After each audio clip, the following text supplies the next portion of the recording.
رب العالمين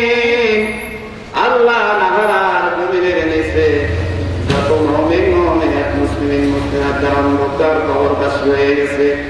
আল্লাহ দয়া করে সকল আপনার উপরে রাখাবে শেষ করে দেয়। আজকেও আপনারা বাংলা দুনিয়া থেকে চিরবিদায় হয়ে গেছে। আল্লাহ দয়া করে তার কবরটাকে জান্নাতের বাগান বানিয়ে দেয়। আল্লাহ মাহফিল যারা করেছে, বিভিন্ন টাকা পয়সা দিয়ে, মাইক দিয়ে, যে যেগুলো সহযোগিতা করেছে, আল্লাহ সকলের দানকে আপনি কবুল মঞ্জুর করে নেন। কিয়ামতের ময়দানে মাহফিল আমাদের সকলের নাজাতের ওসিলা করে দিয়ে আল্লাহ খাস করে অনেক আনন্দের উস্তাদ আল্লাহ অধ্যক্ষ আব্দুল মুমিন সাহেবকে আপনি নেতা দান করে দিয়ে রব্বানা তাকাব্বাল মিন্না ইন্নাকা আনতাস সামিউল আলিম ওয়া তুব আলাইনা ইন্নাকা আনতাত তাওয়াবুর রহিম। সুবহানা রাব্বিকা রাব্বিল ইজ্জাতি আম্মা ইয়াসিফুন ওয়া সালামুন আলাল মুরসালিন ওয়ালহামদুলিল্লাহি রাব্বিল আলামিন। কোরআনের সহবতে এসে কোরআনের নিকটবর্তী হইয়া কোরআন অনুযায়ী জীবন যাপন করার পর ওমর রাদিয়াল্লাহু তাআলা ৫৫টা রাষ্ট্রের প্রধান তিনি হয়েছে। সুবহানাল্লাহ, আল্লাহু আকবার বলবেন না? কয়টা রাষ্ট্রের? ৫৫টা রাষ্ট্রের অর্ধ জাহানের যিনি আমিরুল মুমিনিন খলিফা ছিলেন। সুবহানাল্লাহ। আর রাষ্ট্রগুলোও কত? আমাদের বাংলাদেশের সমান নয়, তখন রাষ্ট্র ছিল বাংলাদেশ, ভারত, পাকিস্তান, তিনটা রাষ্ট্র মিলে একটা রাষ্ট্র। ওমর রাদিয়াল্লাহু তাআলা রাষ্ট্রের প্রধানের চরিত্র দেখেন, রাত্রে ঘুরে ঘুরে দেখেন কে কি অবস্থা আছে, কি অবস্থা চলতেছে। এই অবস্থা দেখতেছে একটা মহিলা তার সন্তানকে বলতেছে, মা দুধ তো সকালে বাজারে দেয়া বিক্রি করতে হবে, এই দুধের মধ্যে কিছু পানি মিশিয়ে দাও।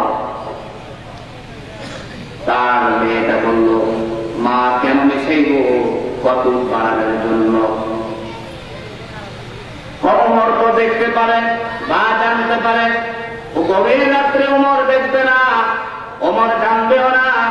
ওমর যদি না দেখে, ওমরের যে আল্লাহ, আমার আপনার যে আল্লাহ, সে আল্লাহ গভীর রাত্র আপনাকে আমাকে দেখবে, তাহলে আমার আল্লাহকে অসন্তুষ্ট করতে আমি পারবো না। সুবহানাল্লাহ, আল্লাহু আকবার বলবেন না? এটা হচ্ছে আল্লাহর ভয়। এটা হচ্ছে কি? আল্লাহ।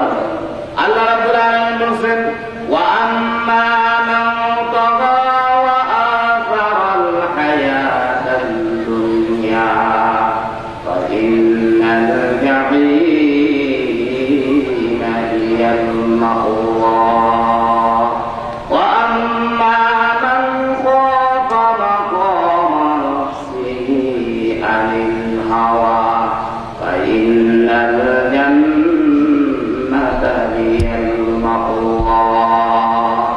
দুনিয়ার জীবনটাকে যদি খেলা তামাশার জীবন মনে করেন, আল্লাহর অদত্ত হয়ে আখিরাতের জীবনকে প্রাধান্য না দিয়া যদি চলে, তাহলে তার জন্য জাহান্নাম। আর যে আল্লাহকে ভয় করে দুনিয়ার জীবন কাটিয়ে দিবে, আমার আল্লাহ বলছেন তার স্থান হচ্ছে জান্নাতের মধ্যে। সুবহানাল্লাহ। এই মেয়েটা যখন শুনল এই কথা, বললেন, আমি আল্লাহকে ভয় করি, দুধের সাথে পানি মিশিয়া আমি আল্লাহর নাফরমানি করতে পারি না। দুনিয়া নাফরমানি, দুনিয়া আসলের জন্য এটা আমার দ্বারা সম্ভব হবে না। হযরত ওমর রাদিয়াল্লাহু তাআলার সাথে ছিলেন আসলাম। তিনি বললেন, আসলাম, এই ঘরের দরজার মধ্যে নাম্বার লিখে রাখো, রোড নাম্বার লিখে রাখো, এই ঘরের মধ্যে কারা আছে তাদেরকে খোঁজ করে আমার নিকট নিয়ে আসবা। সুবহানাল্লাহ, আল্লাহু আকবার বললেন না? এই ঠিকানা নেওয়ার পর সকালে ওমর জিজ্ঞাসা করলেন যে দুইজন মহিলা, একজন তার মা, একজন তার কন্যা, এই দুইজনের শুধু আছে, তাদের গার্ডিয়ান বলতে নাই, অভিভাবক বলতে আর কেউ নেই। যখন এই অবস্থা হলো, হযরত ওমর রাদিয়াল্লাহু তাআলা বললেন, তার সন্তানের কাছে বললেন, বাবা আমার চোখে গতকাল রাত্রে এমন একজন মহিলা ধরা পড়ল যিনি আমার আল্লাহকে ছাড়া কাউকে ভয় করে না। সুবহানাল্লাহ, আল্লাহু আকবার। বাবা তুমি যদি রাজি থাকো, তুমি যদি খুশি থাকো, আমি বাবা তোমার জন্য এই মেয়েটাকে তোমার জন্য পাত্রী হিসেবে আমি তাকে গ্রহণ করে নিব। সুবহানাল্লাহ। আর আমরা চাই কত হাজার টাকা আমার ছেলের জন্য পাই, স্টিলের খাট, আলমারি, রঙিন টেলিভিশন, ফ্রিজ। আমরা মুক্তাকে আল্লাহওয়ালা মেয়ে আমরা চাই না। তখন তো প্রচুর দোয়া করে, আর ছেলেটিকা দেওয়ার পর করে মেয়েও বাবার বাড়ি চলে গেছে। আর একটু দোয়া করে মেয়েকে একটু কোরআন শরীফ পড়ে না।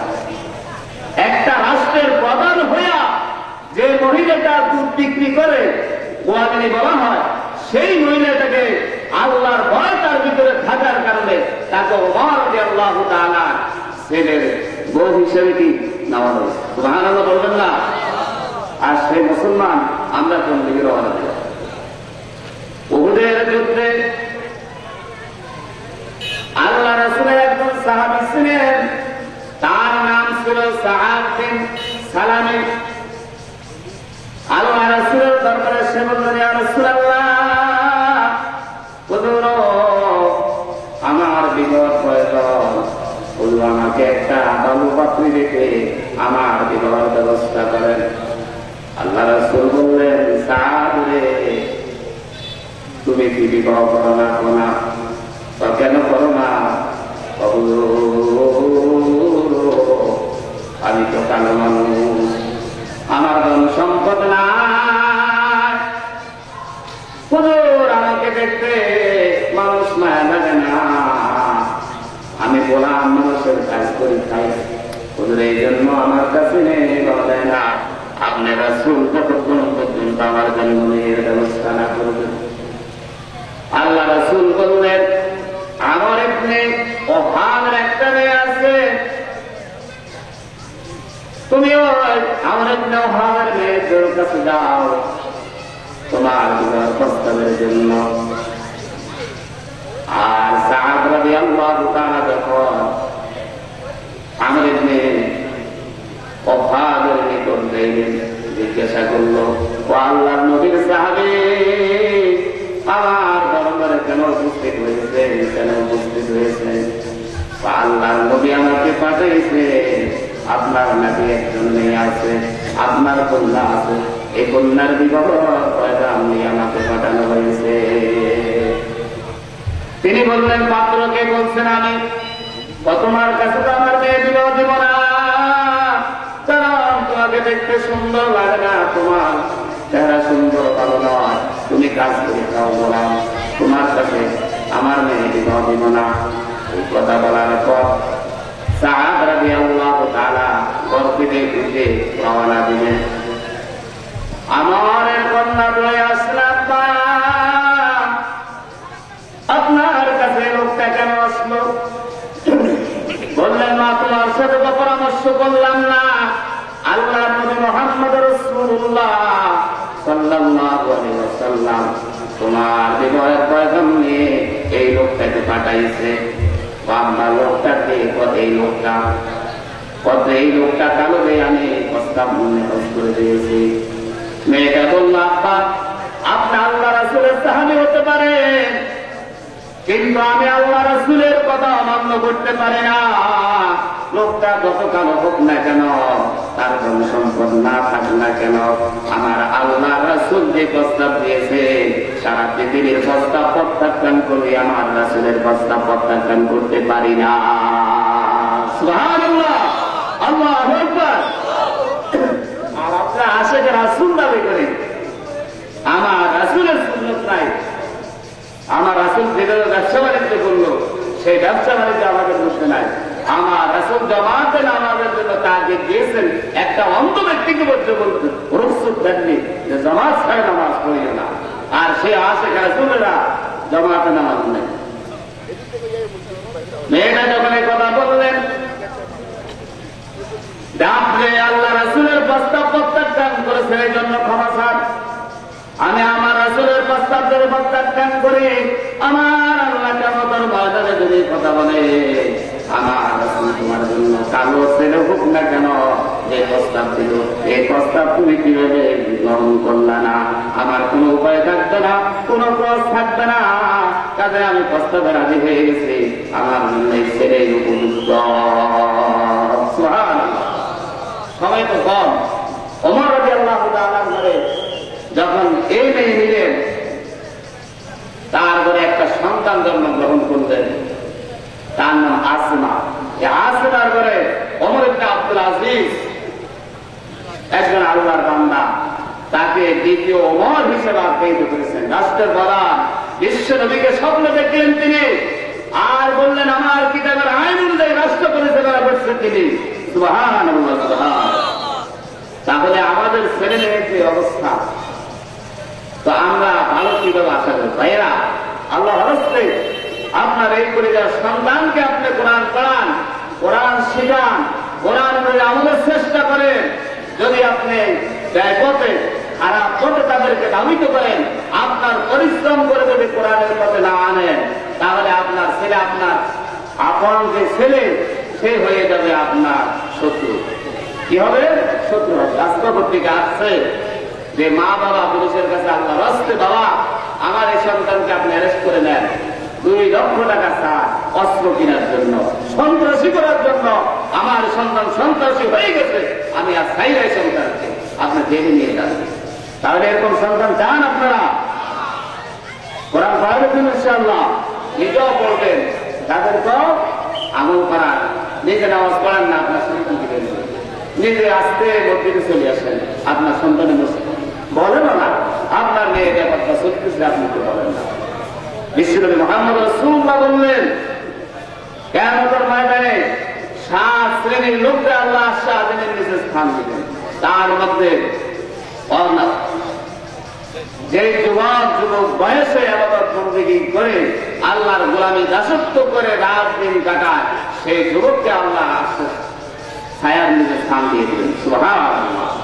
আবার দেখেন কিয়ামতের ময়দানে আল্লাহ রাব্বুল আলামিন বলেছেন, 5টা জবাব দেওয়া ছাড়া আপনার আমার একটা কদম এদিক সেদিক যাওয়া সম্ভব হবে না, নাড়াচাড়া করা সম্ভব হবে না। আল্লাহ রাসূল বলেছেন, সেদিন প্রশ্ন করা হবে যে তোমাকে যে যৌবন বয়সটা দেওয়া হয়েছে, ও যুবক ভাইরা, আজকে আপনাদেরকে জানাইয়া দেয়, কিয়ামতের ময়দানে জিজ্ঞাসা করা হবে, তোমাকে যে যৌবন শক্তি দেওয়া হয়েছে, এই শক্তিটা কোন কাজে তোমরা ব্যয় করেছো, এটার জবাব দাও। যদি আল্লাহর গোলামি দাসত্ব করার পিছিয়ে যদি শক্তি ব্যয় করেন, তাহলে সারা আছে, আর না হয় আটক হয়ে যাবে। আমাদের দায়িত্ব হচ্ছে ভাই, আমরা কোরআনের কথা বলা, আপনি মানেন না মানেন, অন্তত চিন্তা করবেন। বিশ্বনবী আল্লাহ বলছেন যে এই গুণ থাকা দরকার, যারা কোরআন হাদিসের কথা শোনার পরও যেন অন্ধ বধির তাদের আচরণের মধ্যে না দেখা যায়। অর্থাৎ কোরআন বললেই হয় এই কোরআনে এই কথাটা আছে, এবং আপনার উপরও হোক কতটা দেবে। আল্লাহ রাব্বুল আলামিন আমাদেরকে, আমাদের সহ সকলকে এই আলোচনার উপর আমল করার তৌফিক দান করুন। আসসালামু আলাইকুম ওয়া রাহমাতুল্লাহ।